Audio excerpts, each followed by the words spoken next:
This is Kendra with disrespecting. True Us TV, and I'm back with another video. I had to do this video. I had to, y'all. Running from the Fair problems use that act, we y'all. create within a woman. And what do I mean by that? Like when you first met that woman, she was walking around with a certain confidence. Let's hear him say it again. Many men have a habit of running from the problems that we create within a woman. And what do I mean by that? Like when you first met that woman, she was walking around with a certain confidence. You know, a certain just aura about her. Like she was fun to be around. There wasn't a lot of nagging going on. There wasn't a lot of insecurity going on. Like she was a blast to be with. And then you got with her, and then you started neglecting her. And you started disrespecting her. And you started not being a man of your word and, you know, making her second guess everything that you do. And now that she's turned into a person that you don't like to be around, you head for the hills. You villainize her, and everybody like her. It's just not a lot of good women walking around for us to be damaging her. Mm-hmm. Like, you need to take care of that woman when you run into somebody who has that type of confidence, that type of security, that type of support. They think it's false. Because I guarantee you, once you lose her, You'll you're regret gonna find out just how rare she was. Amen. Many men have a habit. Amen. Amen, amen, amen. And he is not speaking but the Bible truth. And this ain't even just in relationships. I can even go from my own anecdotic experience, but it's still to the point. I had issues growing up, yes, because my older brother was nasty to us because he didn't like my mother, blah, blah, blah, etc. So there's some trauma behind that. But even after that situation, I had a form of confidence. I like myself. For whatever reason, from 3 to 12, I thought I was sexy. Don't ask me. I just did. I was shapely. So I kind of thought, oh, I was sexy. I always did since I was 3 years old, whatever. I don't know why. But anyway, so I had a confidence about me and I walked in it, right? I was just, if you look at this little photo, I don't got it up there no more. Hold on, let me show y'all. There was a different one, but this is how I pretty much looked as a little girl. True facts. This is pretty much how I looked as a little girl. And there was a better picture that looked like me exactly as a little girl, but this is AI generated. But this is how I looked as a little girl. A little different because my nose was a little puckle and I did have dimples.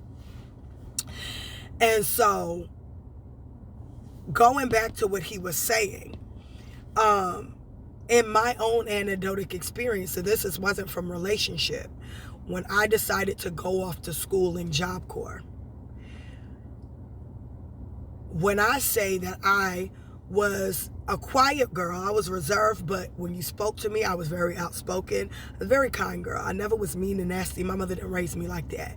I was very sweet. When I say I could have been a little overly sweet, but that's all I knew. I didn't know anything else. So I didn't, don't get me twisted. I could say rude things. Like if you were mean to me, I knew how to be mean back, but I would never initiate being mean to anybody because I liked people to be around me and be comfortable and be happy. And I was a people pleaser in that way. I always liked it for my company to be happy. Well, that's not people pleaser. That's just natural. You want people to be around you. You want them to be happy. I was happy. When I say I was a very happy person, I used to give my mama kisses. I would do anybody. I was so sweet. I'm telling you, I am not lying to you. This is a Bible truth. I was such a sweet girl. Such a sweet girl. And I went to Job Corps. And I was sheltered a little bit, meaning that I didn't really, growing up with my mother, we went outside and played and everything, but I did not understand what the world was really like. We stayed in the confines, like around children in a confine. I couldn't say the word, but you get what I mean. We stayed surrounded by kids we went to school with who were similar to us, that were kind of goofy. We were different. I was not your typical black girl. We did not do ghetto stuff, whatever that could have been. We played double dutch and hopscotch, which a lot of black girls did. We would go outside and just hang out with our friends and come in before the street lights, things of that nature. We did typical kid stuff, right? It wasn't nothing ghetto where I grew up. We had a cake man who used to come around, this white man. He used to work for Entenmann's. He used to, not to segue off, he used to work for Entenmann's and he would have bags of cakes. We'd go to his car and I don't care if you were hungry, you knew that cake man was going to drive up the street, drop you off some cake. So you knew, to cake man. Everybody come run outside the cake man. Anyway, so we grew up in that type of a community, and this was in Long Island. And so, I went to Job Corps, and I went to the first Job Corps was I believe, was it in Massachusetts? Buffalo. It was Buffalo, I think it was. And everybody that was from New York City, and people from Buffalo went to this Job Corps. And I was sheltered because I was not familiar. Long Island, Suffolk County, New York is not like New York City. It is very like the sticks. It's not, they are two different animals, right? Two completely different animals. And so in a way, Long Island, growing up in it, sheltered me from things that I didn't know. And so when I went to Job Corps, these black men, because we were not children, the youngest there was 16, and at the time I was 17, and everything else was in their 20s. But when I say that black men, I'll tell you, for instance, the song "I'm Pretty" was my anthem for that duration of every time I went to Job Corps, because I was confident in my blackness. I liked me. I found me beautiful. I thought that I was a beautiful girl. I thought that, I kind of said sometimes, I didn't even have that hang up then. I didn't have that hang up where I felt like a lighter skinned woman would be chosen before me. That didn't come until, did I have that? How old? I said 17? No, was we before or after when we went there? Because I'm talking about where we lived at, and I was trying to decide which happened first. Was it before we went there or after? It was before. So I could have had a little bit of a colorism mental hang-up. I told you my brother was but even then I was still confident in myself. I still thought I was a beautiful woman. I still thought I was a beautiful girl, no matter what, no matter my hue or complexion. But there was a little trauma there. When I went to Job Corps, around these black men, the bullying was so horrific. I left with a mental illness that I could not break until I was in my 30s. That was how treacherous black men was to me. If I can tell you, I had to be, you know how many years it took me to talk about it. And every time I spoke, I could not stop crying about how bad it was. It was so horrific. I didn't know what was provoking it. I spoke nice to everybody. I was kind to young men. I never would ever disrespect anybody. There was this one black man that I never knew. My first situation was this white boy, Mike. I'm going to say his name because I don't care. He started it. When he went to Job Corps, he was afraid because he was like, white people in this Job Corps was the minority. He was like, maybe they're out of the whole campus of 500 or so, could have been like 400 to 500. There was only 5 white kids. He was scared. So here I was, I think at the time, because I was 16, I was shorter for whatever reason. I took a growth spurt and became 5'4" after that. But I think I was about 5'2"-ish, 5'3"-ish in Job Corps.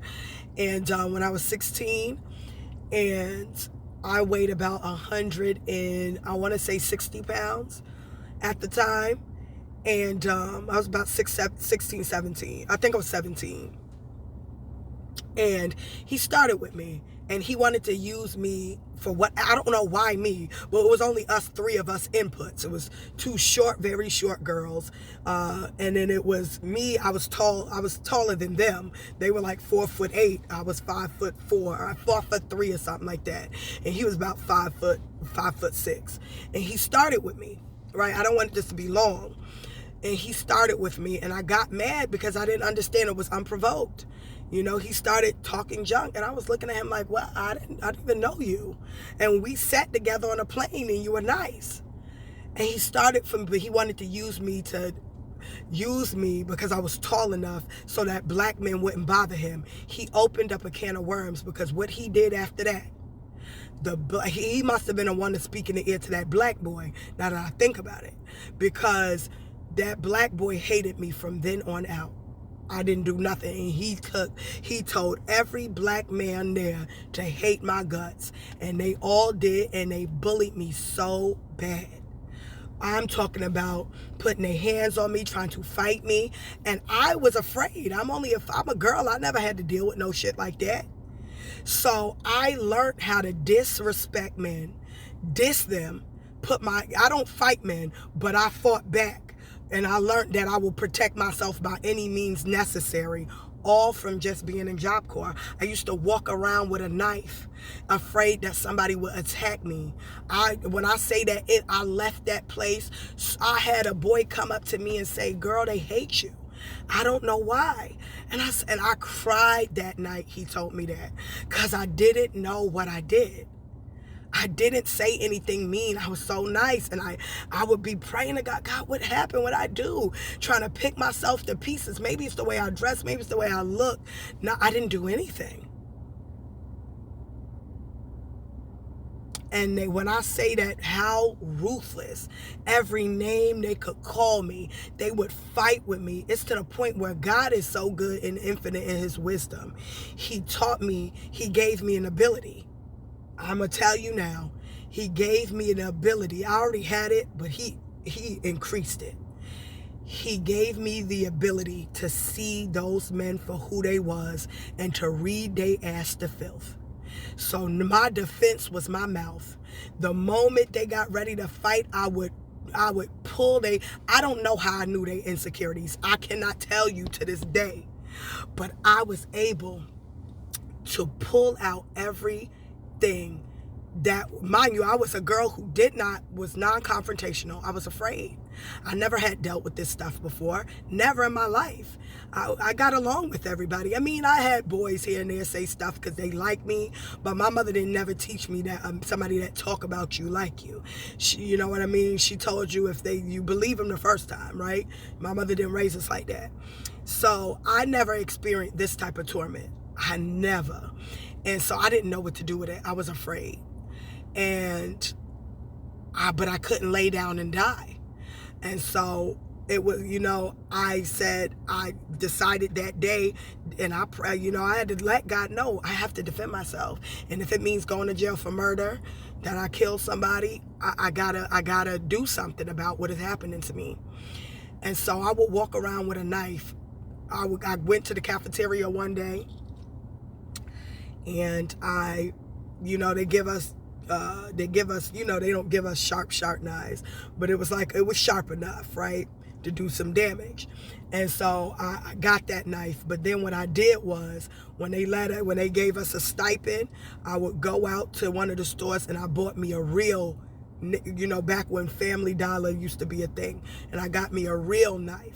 And I put it in my purse and took it with me everywhere. I would walk around with that knife everywhere just in case. The bullying was so bad. And so, with that being said, they made me feel so horrible. I felt worthless. I felt so bad that even to this day, it's not as bad anymore, but I used to couldn't tell. I'm only telling y'all it cutely. And I'm only shortening it, even though this is long. I didn't go into depth. When I say that, once I left Job Corps, I had so many bad mental illnesses. I had post-traumatic stress. I wanted to sue Job Corps. I had post-traumatic stress syndrome.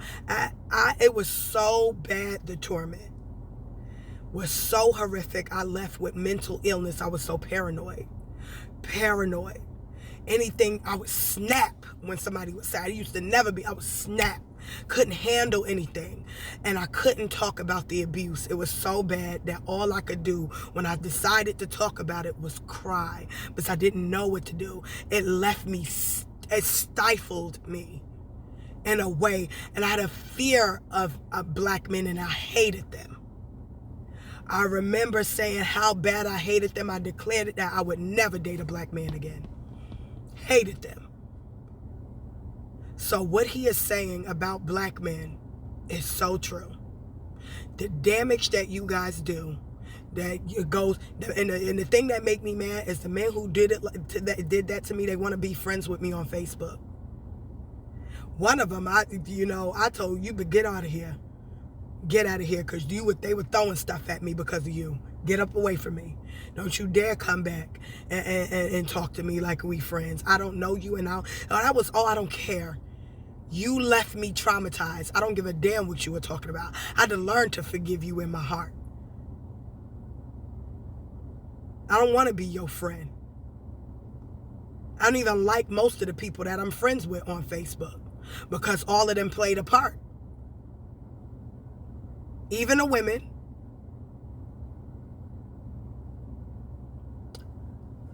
But anyway, he not lying.